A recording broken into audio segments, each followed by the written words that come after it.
Side of this power supply, this is the three phases, so first, second and third phase.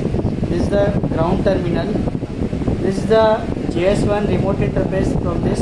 This is a 37 pin connector through which you can program the power supply. You can control the voltage, current, you can set the OBT, OCT, you can read the status of this power supply, you can monitor the voltage, current.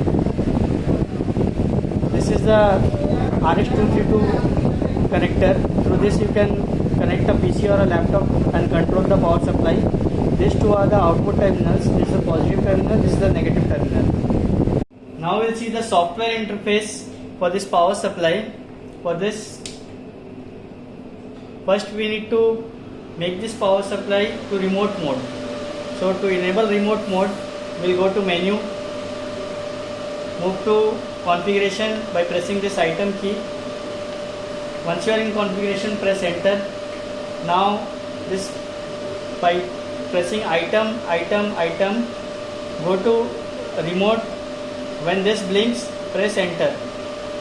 Now you can see the power supply is entered remote mode. Now what we'll do is, we'll connect, we have used the cable RS232 to USB converter. We'll connect this with laptop.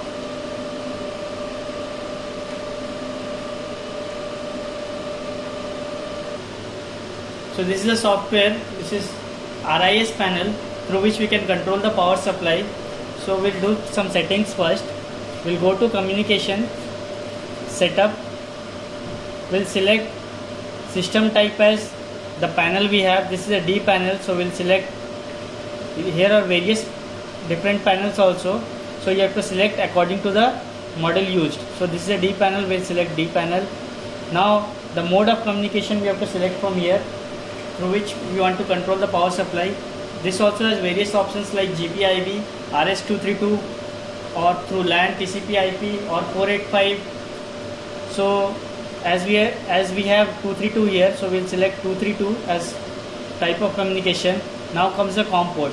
So this COM port you have to select accordingly.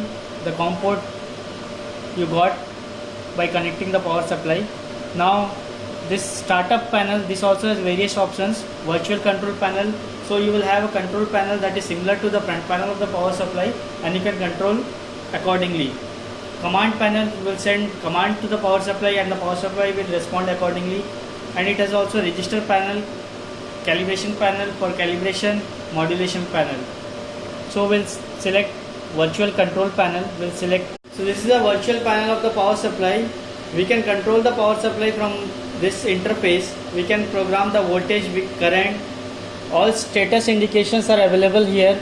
Every means the power supply you can fully control from this panel.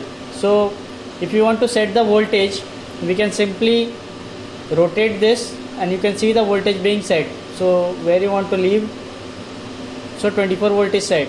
Now for current also same process. You can move clockwise or anti-clockwise for increasing or decreasing the current. You can input voltage or current directly from here also. If I want to set voltage as 10 volt, I will simply press input 10 here. So now the current is being set. I will press enter. So 10 ampere I have set. Now to set the voltage, I will go to menu. Now this voltage is glowing. So if I input here 10, so 10 volt is set. Now to turn on the output, we'll just press start. You can see the standby went to power, and as I said 10 volt here, the power supply will deliver 10 volt.